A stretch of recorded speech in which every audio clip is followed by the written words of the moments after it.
Hello students. आज हम लोग स्टार्ट करेंगे प्रकाश का परावर्तन तथा अपवर्तन का फोर्थ लेक्चर। ठीक है। इससे पहले हम लोग 3 लेक्चर में प्रकाश के गुण, प्रकाश के परावर्तन के नियम, फिर समतल दर्पण द्वारा प्रतिबिंब का बनना, उसके किरण आरेख, उसकी कैसी प्रकृति होती है, ये सब हम लोग पढ़ चुके हैं। ठीक है। आज हम लोग पढ़ेंगे गोलीय दर्पण के बारे में। तो चलो स्टार्ट करते हैं फिर। ठीक है। गोलीय दर्पण हमें पढ़ना है, तो गोलीय दर्पण समझने से पहले एक चीज समझते हैं यहाँ पे। जैसे मान लीजिए कि मेरे पास एक गोला है, खोखला गोला। ठीक है। जैसे फुटबॉल की तरह ये शीशे का एक गोला है।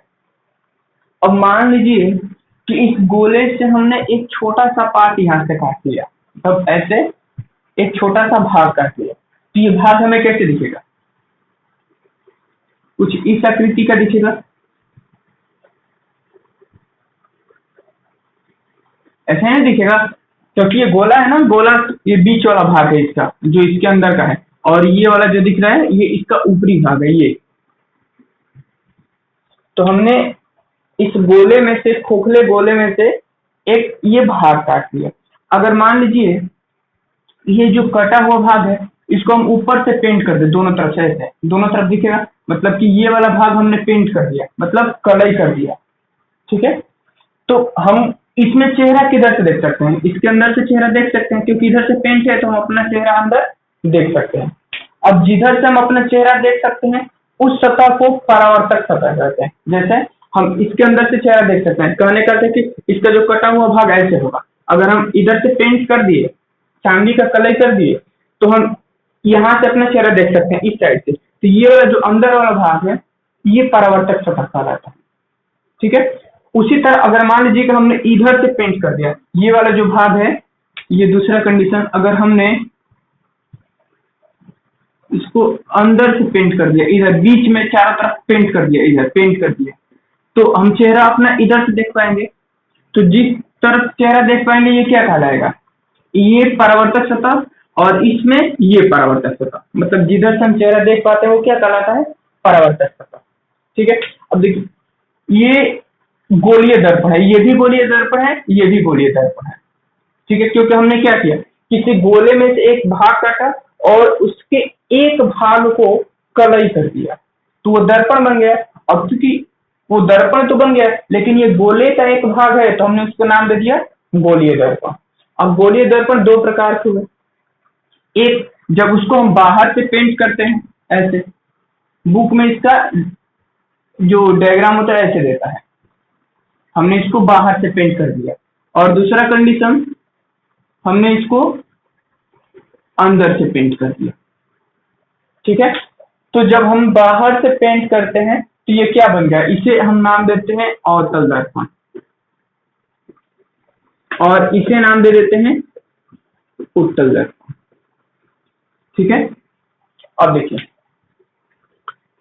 इसमें परावर्तक सतह क्या है? अंदर की ओर धंसा हुआ है, इधर से हम चेहरा देख सकते हैं, तो परावर्तक सतह अंदर की ओर धंसा हुआ है। ये उत्तल दर्पण है। उत्तल दर्पण का परावर्तक सतह इधर से, इसमें हम चेहरा देख सकते हैं, इधर से पेंट है, इधर से हम देख ही नहीं पाएंगे। तो ये क्या है? ये वाला जो भाग है ये परावर्तक सतह है। तो ये पूरा कौन सा दर्पण कहलाएगा? उत्तल दर्पण, इसको हम नाम देते हैं। ठीक है। अब गोलीय दर्पण क्या होता है इसको समझते हैं। तो इसका हम डिफिनेशन लिखते हैं। गोलीय दर्पण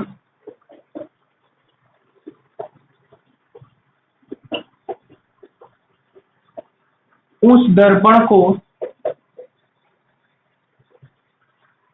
कहते हैं जिसका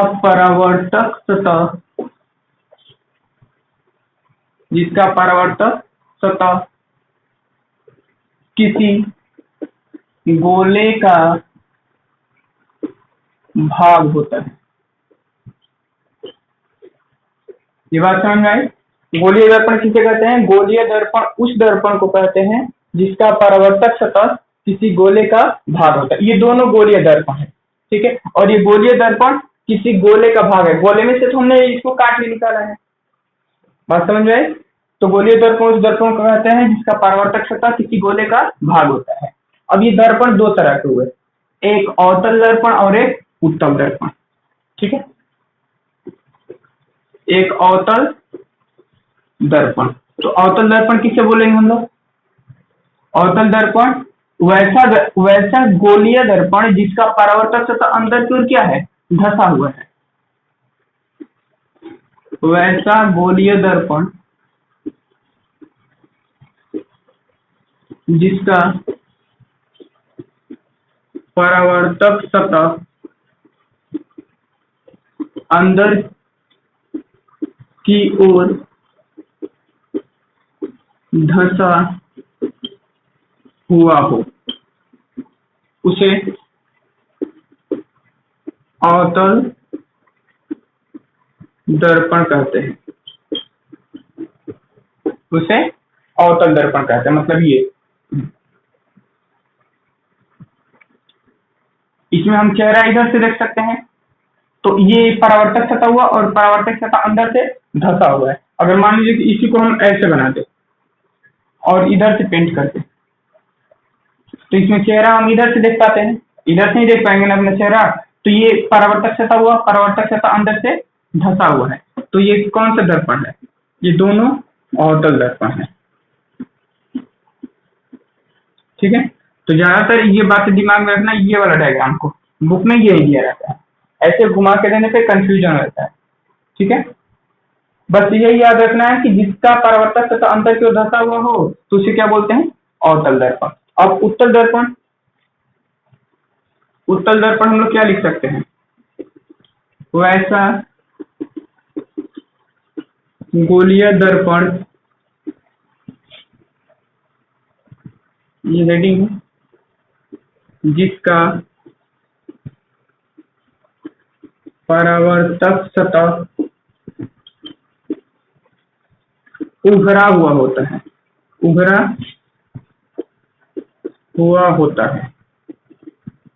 ठीक है, वैसा गोलीय दर्पण जिसका परावर्तक सतह उभरा हुआ होता है, मतलब उठा हुआ होता है। ऐसे देखिए, अगर हमने इधर अंदर से पेंट कर दिया तो हम इसमें चेहरा इधर से देख सकते हैं, तो इसका परावर्तक सतह क्या है? उभरा हुआ है। तो ये कौन सा दर्पण कहलाएगा? उत्तल दर्पण। ठीक है, तो ये बातें समझ में आई? अवतल दर्पण, उत्तल दर्पण। हम लोग समतल दर्पण के बारे में तो पढ़ ही चुके हैं, उसका प्रतिबिंब बना चुके हैं, किरण आरेख भी सीख चुके हैं। ठीक है, तो इसे नोट कीजिए। अब हम लोग आगे पढ़ाई करेंगे।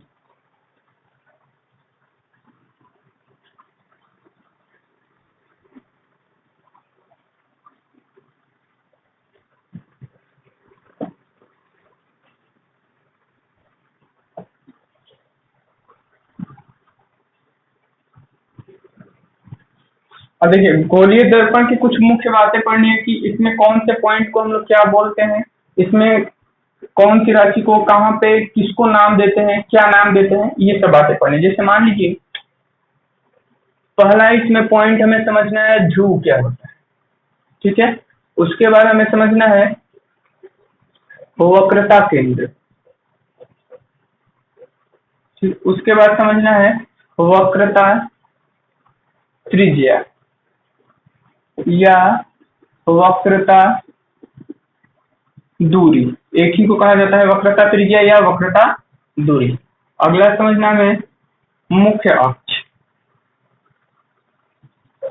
मुख्य अक्ष पहले ये समझेंगे हम लोग, पहले मुख्य अक्ष, उसके बाद वक्रता त्रिज्या और वक्रता दूरी।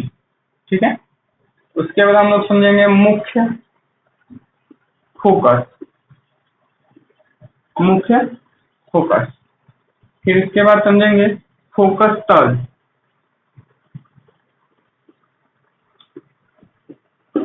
और अंत में समझेंगे हम लोग द्वारक। ठीक है, ध्रुव, वक्रता केंद्र, मुख्य अक्ष, वक्रता त्रिज्या या वक्रता दूरी, मुख्य फोकस, फोकस तल और द्वारक, इन सब बातों को हमें समझना है। तो पहले देखिए ध्रुव के बारे में समझते हैं। ध्रुव क्या होता है? जैसे मान लीजिए कि मेरे पास ये एक दर्पण है। ठीक है, ये कौन सा दर्पण है? ये हो गया उत्तल दर्पण, इसका परावर्तक सतह उभरा हुआ है। और दूसरा ये दर्पण बना लेते हैं यहाँ पे, ये हो गया अवतल, ये उत्तल और ये अवतल। तो ध्रुव का अर्थ होता है, मतलब ध्रुव किस पॉइंट को कहते हैं? गोलीय दर्पण के मध्य बिंदु को, गोलीय दर्पण के मध्य बिंदु को हम लोग क्या बोलते हैं? द्वारक कहते हैं। तो इसका मध्य बिंदु यहाँ से होता है, इसका भी मध्य बिंदु मतलब बीच में कहाँ पे है? ये बीच में है ना। तो ये ध्रुव को हम लोग P से डिनोट करते हैं, ठीक है। तो इसको लिख सकते हैं, गोलीय दर्पण के मध्य बिंदु को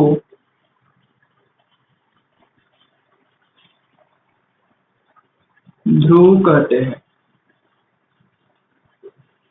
ठीक है। इसे P से सूचित करते हैं,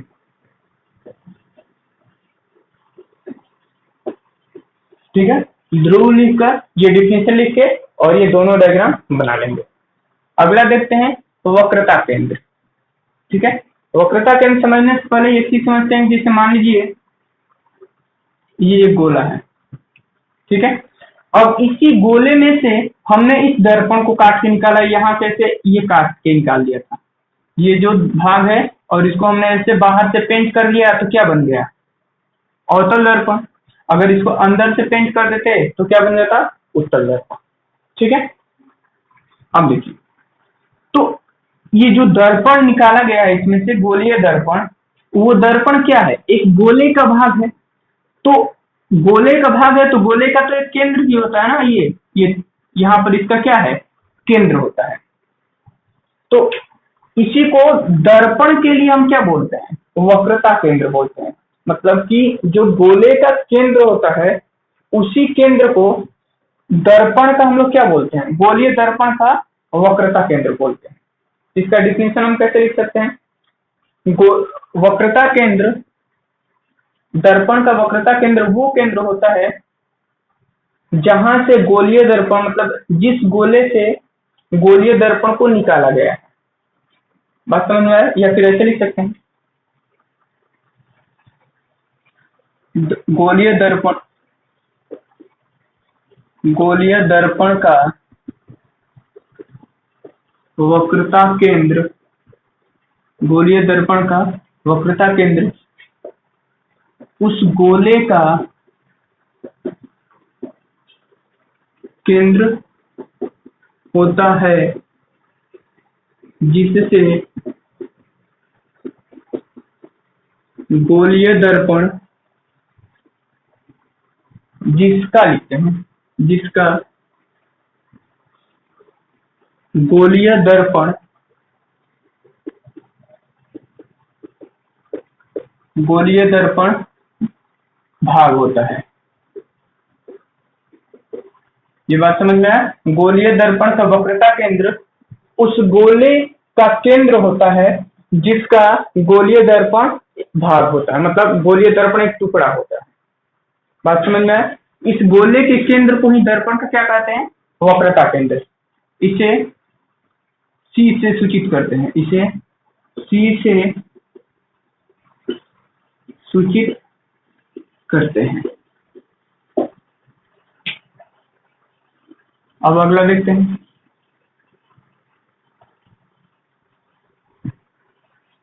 इसके लिए अगर हम डायग्राम बनाना चाहें तो ऐसे बना सकते हैं। ये देखिए, यहाँ पे ये अवतल दर्पण है, यहाँ पे इसका क्या है? ध्रुव P, और यहाँ पर इसका क्या होगा? यहाँ पर इसका केंद्र C होगा, ठीक है। अब यहाँ देखिए, मुख्य अक्ष समझना है, तो मुख्य अक्ष का डिफिनेशन बहुत ही आसान होता है। ध्रुव और वक्रता केंद्र को मिलाने वाली रेखा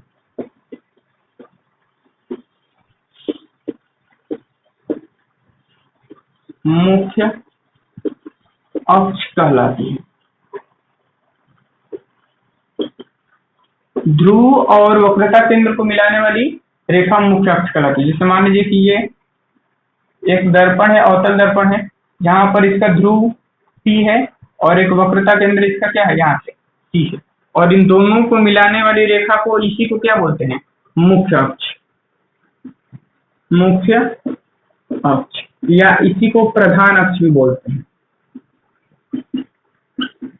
प्रधान अक्ष। ठीक है, उत्तल दर्पण के लिए भी वैसे ही होगा।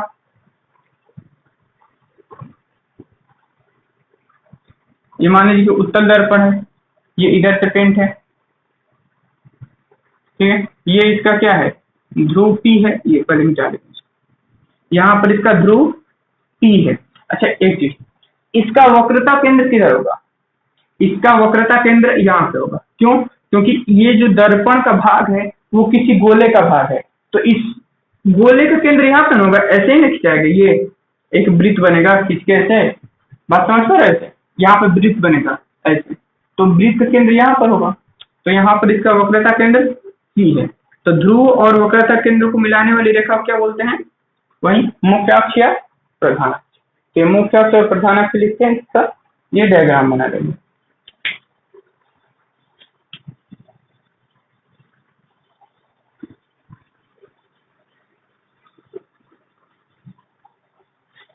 अब हमें समझना है वक्रता त्रिज्या।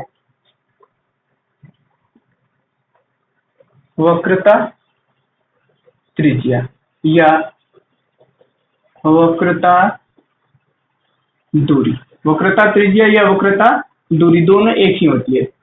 तो इसको दो तरह से बोल सकते हैं। देखिए, ध्रुव और वक्रता केंद्र की बीच की दूरी, ये जो दूरी है इसी को हम लोग क्या बोलते हैं, वक्रता त्रिज्या या वक्रता दूरी।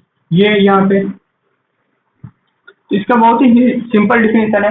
ध्रुव और वक्रता केंद्र के बीच की दूरी को क्या बोलते हैं, वक्रता दूरी। या फिर जिस गोले की त्रिज्या, मतलब गोलीय दर्पण जिस गोले का भाग है उसकी त्रिज्या को ही वक्रता त्रिज्या बोलते हैं, ऐसे भी लिख सकते हैं। गोलीय दर्पण जिस गोले का भाग है उस गोले की त्रिज्या को ही वक्रता त्रिज्या कहते हैं, तो ऐसे भी लिख सकते हैं। या सिंपल डिफिनेशन है, P और ये C मतलब ध्रुव और वक्रता केंद्र के बीच की दूरी,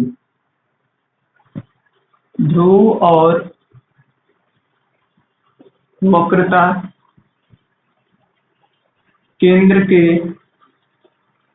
बीच की दूरी को वक्रता त्रिज्या या वक्रता दूरी कहते हैं। ठीक है, इसे R से सूचित करते हैं। अब अगला हेडिंग था फोकस, या फिर पहले द्वारक को समझ लेते हैं, द्वारक। ठीक है, अब देखिए द्वारक क्या होता है। द्वारक का पहले डिफिनेशन समझते हैं। गोलीय दर्पण के व्यास को द्वारक कहते हैं। गोलीय दर्पण के व्यास को द्वारक कहते हैं।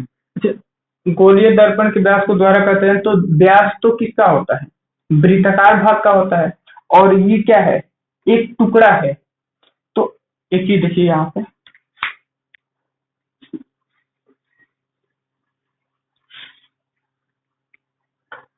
ये पहले क्या था, एक गोला था और उस गोले में से हमने एक भाग यहाँ से काट लिया था, ये ऐसे बीच से।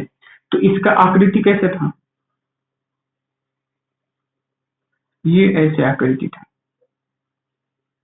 ठीक है, अब क्या करते हैं कि अगर मान लीजिए जो कटा हुआ भाग है ऐसे है, अगर इसको हम ऐसे करके देखेंगे, मतलब ऐसे घुमा कर देखेंगे, तो हमें क्या दिखेगा, हमें एक वृत्त दिखेगा ऐसे।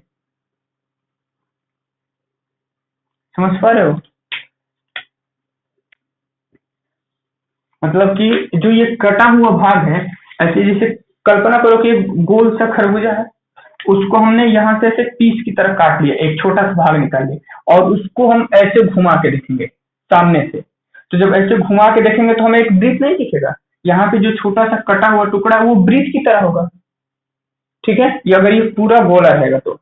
अब ये वृत्त मतलब सामने से देखेंगे तो ये क्या बन गया, वृत्त। तो ये वृत्त का जो ये ऐसे ये व्यास होता है, यही क्या कहलाता है, इसका द्वारक कहलाता है, और यहाँ पर इसका ध्रुव भी होता है।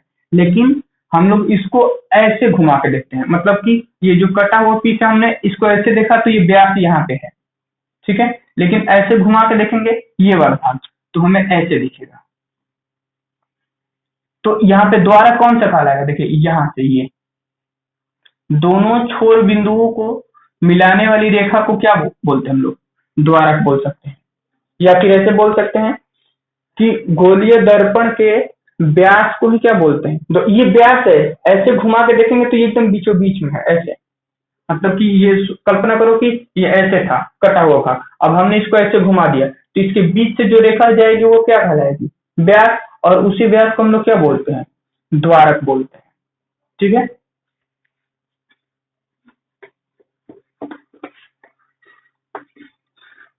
तो यहाँ पे द्वारक क्या होगा, देखिए यहाँ ये मान लीजिए कि ये एक अवतल दर्पण है, ये मुख्य अक्ष है, यहाँ पे ध्रुव P है, यहाँ पे वक्रता केंद्र C है। तो ये वाला भाग यहाँ से ये जो रेखा है ये यही क्या कहलाती है, द्वारक कहलाती है, ठीक है। ये जो रेखा है ये क्या कहलाती है, द्वारक कहलाती है। इसको बना लीजिए।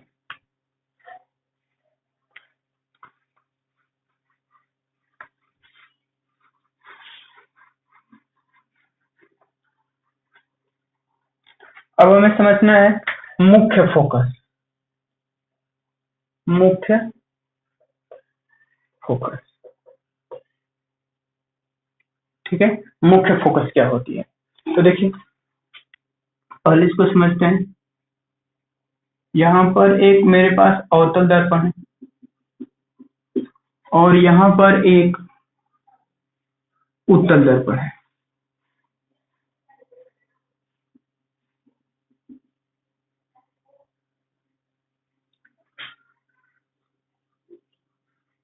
यहाँ पर इसका ध्रुव P, यहाँ पर इसका वक्रता केंद्र C है, ठीक है। अब क्या होता है कि अगर मान लीजिए इसके मुख्य अक्ष के समांतर, ये मुख्य अक्ष है, अगर इसके मुख्य अक्ष के समांतर एक किरण जा रही है ऐसे, अगर इसके मुख्य अक्ष के समांतर एक किरण गई तो किरण जाने के बाद क्या होगी, इससे टकराएगी क्योंकि ये दर्पण है और दर्पण में क्या होगा, परावर्तन होगा। तो टकराने के बाद ये किरण यहां से गुजरेगी ऐसे, मतलब मुख्य अक्ष को काटती हुई बीच से गुजर जाएगी, ठीक। ऐसे समझ सकते हैं, जैसे देखो ये ऐसे दर्पण झुका हुआ है, हमने यहाँ से एक गेंद को ऐसे सीधा फेंक दिया, यहाँ से एक गेंद को हमने एक सीधा एकदम सीधा फेंका, तो ये ऐसे दिख रहा है ना कि टकराने के बाद ये तो इधर ही आएगी। जैसे मान लीजिए कि ये समतल दर्पण होता और हम एक गेंद को फेंकते हैं ऐसे सीधा तो टकरा के फिर से उसी रास्ते में लौट आती, ये समतल दर्पण होता। अगर इस दर्पण को हम ऐसे टेढ़ा कर देते ऐसे, ये टेढ़ा, तो टकराने के बाद इधर चली जाती। अगर इस दर्पण को हम ऐसे झुका दे, ऐसे झुका दे ये, तो टकराने के बाद किधर आएगी, इधर आएगी। तो वैसे ही तो ये दर्पण झुका हुआ है तो ये किरण टकराने के बाद इस तरफ आएगी और किरण जैसे ही टकरा के मुख्य अक्ष को जिस बिंदु पर काटती है वही क्या कहलाता है, फोकस बिंदु कहलाता है। मुख्य फोकस या फोकस बिंदु, ये क्या कहलाता है, फोकस बिंदु, ठीक है। मतलब कि इसका डिफिनेशन ऐसे दे सकते हैं कि ये मुख्य अक्ष है, मुख्य अक्ष के समांतर आती किरणें दर्पण से परावर्तन के बाद मुख्य अक्ष को, ये मुख्य अक्ष है ना, मुख्य अक्ष को जिस बिंदु पर काटती है या जिस बिंदु पर मिलती है वह बिंदु दर्पण का मुख्य फोकस कहलाता है या फोकस बिंदु कहलाता है। उसी तरह उत्तल दर्पण में होता है। देखिए उत्तल दर्पण क्या होता है, जिससे मान लीजिए इस रेखा को ऐसे हम मिला दिए, यहाँ पे इसका ध्रुव P है, यहाँ पर इसका वक्रता केंद्र C है। अब किरण मान लीजिए किधर से आएगी, किरण तो इधर से आ नहीं सकती क्योंकि इधर से क्या है, पेंट है, तो चेहरा इसमें हम इधर से देख सकते हैं, इसमें चेहरा यहाँ पे खड़े होंगे तो इसमें चेहरा दिखेगा। तो अब अगर मान लीजिए कि ये मुख्य अक्ष है, मुख्य अक्ष के समांतर एक किरण आ रही है ये ऐसे, तो ये ऐसे थोड़ा सा टेढ़ा झुका हुआ है, तो ये किरणें टकराने के बाद किधर जाएगी, ये अंदर तो जाएगी नहीं क्योंकि ये पेंट है, तो टकराने को, जैसे कल्पना कीजिए कि यहाँ पर एक गेंद है, हमने इस गेंद को एकदम सीधा ऐसे फेंका। अब यदि ये टेढ़ा है तो कहाँ चला जाएगा? ऐसे टकरा के ऊपर की ओर जाएगा, जैसे अभी हमने बताया, यहाँ पे बताया था। तो टकरा के ऐसे ऊपर की ओर जाएगी। तो यही समझते हैं कि ये किरण गई और टकरा के ऐसे ऊपर चली गई। तो अब ये ऊपर चली गई तो मुख्य अक्ष को नहीं काटेगी। तो हम क्या करते हैं कि जो किरण ये यहाँ से टकरा के ऊपर की ओर गई है, उसको हम थोड़ा पीछे की ओर डॉट डॉट से बढ़ाते हैं। ये काल्पनिक रेखा कहलाएगी। मतलब कि अब कल्पना करते हैं कि ये किरण जो इधर टकरा के चली गई है, इधर जाती हुई प्रतीत हो रही है। ठीक है, ये किरण यहाँ पे आती हुई, मतलब लग रहा है कि यहाँ से ये जा रही है किरण ऐसे। अगर हम यहाँ पे देखेंगे खड़े होके तो हमें लगेगा कि ये किरण यहाँ से निकल के ऐसे जा रही है, यानी कि ये प्रतीत हो रही है। तो ये किरणें यहाँ पर मिलती हुई प्रतीत हो रही है, तो ये इसका क्या कहलाएगा? फोकस बिंदु F कहलाएगा। मतलब कि उत्तल दर्पण में क्या होता है? उत्तल दर्पण में किरणें मिलती हुई प्रतीत होती है। मतलब परावर्तन के बाद मुख्य अक्ष पर मिलती हुई प्रतीत होती है। और अवतल दर्पण में वास्तव में मिल रही थी, ये टकरा के आई और वास्तव में ये कट कर रही है। तो हम लोग फोकस बिंदु का या मुख्य फोकस का डिफिनेशन ऐसे दे सकते हैं। गोलीय दर्पण का मुख्य फोकस, या फिर ऐसे स्टार्ट करते हैं, मुख्य अक्ष के समांतर आने वाली किरणें दर्पण से टकराने के बाद या दर्पण से परावर्तन के बाद जिस बिंदु पर मिलती है, देखो दर्पण के लिए, अवतल दर्पण के लिए मिलती है, जिस बिंदु पर मिलती है या मिलती हुई प्रतीत होती है, उत्तल दर्पण के लिए प्रतीत होती है, तो उस बिंदु को क्या बोलते हैं? मुख्य फोकस बोलते हैं। इसको डिफिनेशन ऐसे लिख सकते हैं, मुख्य अक्ष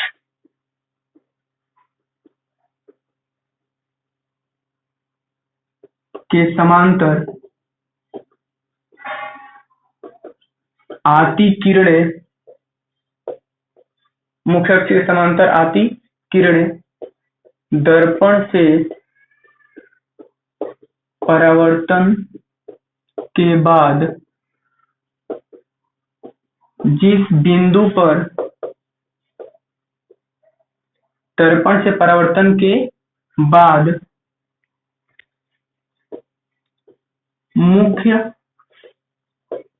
अक्ष के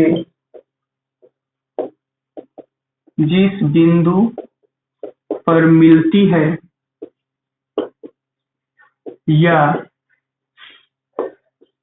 मिलती हुई प्रतीत होती है, उसे फोकस बिंदु कहते हैं। फोकस बिंदु कहते हैं। ठीक है, तो ये दोनों डायग्राम बना लीजिएगा। ये अवतल दर्पण में वास्तव में मिलती है और उत्तल दर्पण में क्या होता है? मिलती हुई प्रतीत होती है। ठीक है, फोकस बिंदु को हम लोग कैपिटल F से सूचित करते हैं। यहाँ पर फोकस बिंदु कैपिटल F है और यहाँ पर फोकस बिंदु कैपिटल F है। तो इसे नोट कीजिए। अगला हेडिंग होगा हम लोग का फोकस दूरी।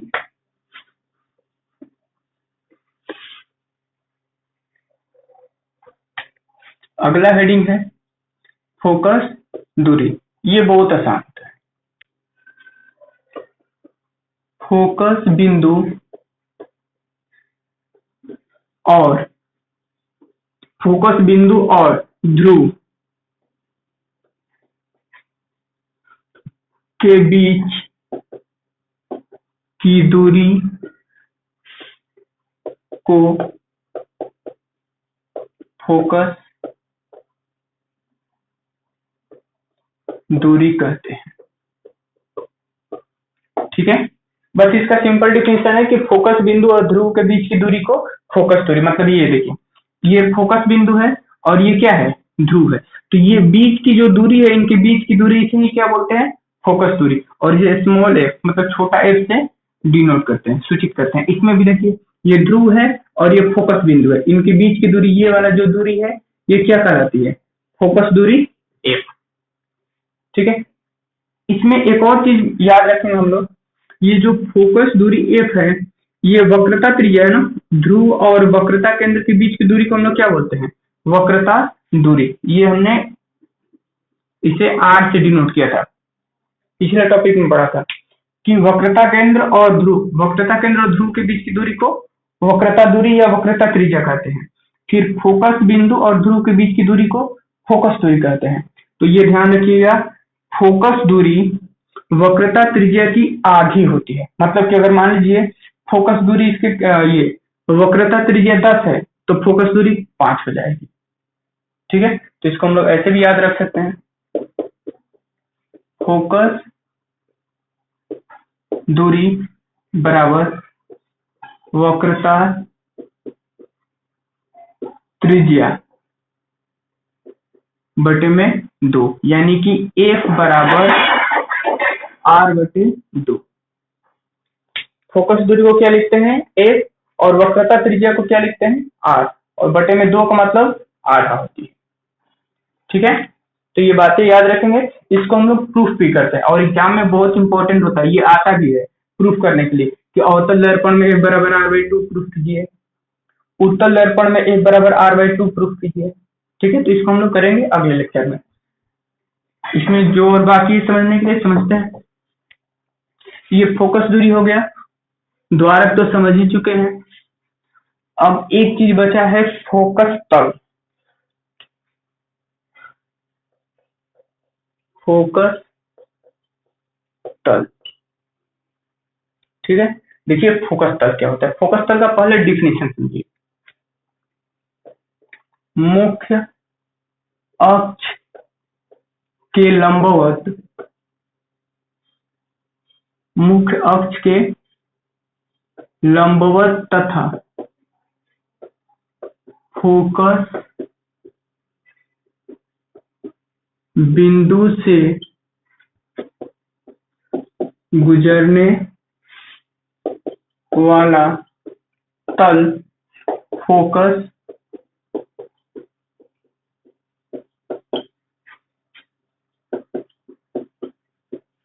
ठीक है। मुख्य अक्ष के लंबवत तथा फोकस बिंदु से गुजरने वाला तल फोकस तल कहलाता है। जैसे मान लीजिए कि मेरे पास ये अवतल दर्पण है, यहाँ पे अवतल दर्पण है,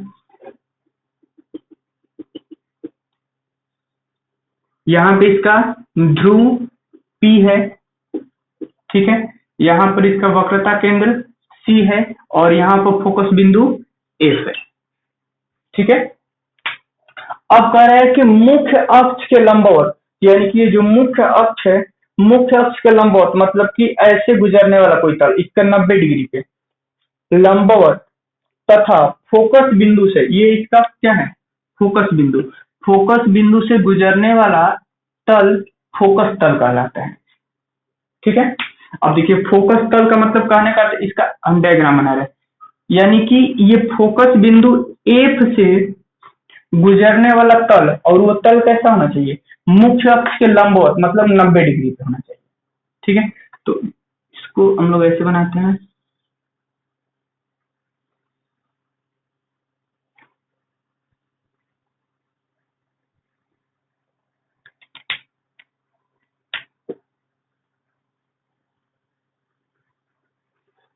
ये जो तल है यही क्या कहलाता है? फोकस तल। ये बात समझ पा रही है? फोकस तल क्या है? ये यहाँ पे क्या है? एक मुख्य अक्ष है इसका, और ये पॉइंट क्या है? ये पॉइंट फोकस बिंदु है।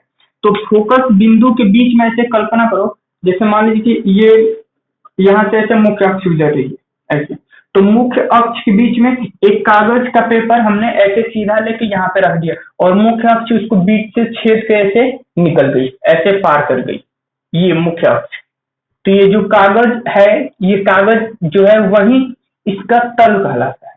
मतलब ये जो पेपर का तल है, ये कागज का तल, यही क्या कहलाता है? इसका फोकस तल कहलाता है। बस ऐसे सोचिए कि ऐसे किरण जा रही थी और उसको बीच में से ऐसे छेद कैसे निकल गई, और यहाँ पे दर्पण है, तो ये जो कागज का तल है वही तल क्या कहलाता है? इसका फोकस तल कहलाता है, ठीक है। तो आज के लिए बस इतना ही। अगले लेक्चर में हम लोग F बराबर R/2 को भी प्रूफ करेंगे, और उत्तल दर्पण तथा अवतल दर्पण से प्रतिबिंब के बनने का किरण आरेख खींचेंगे। ठीक है।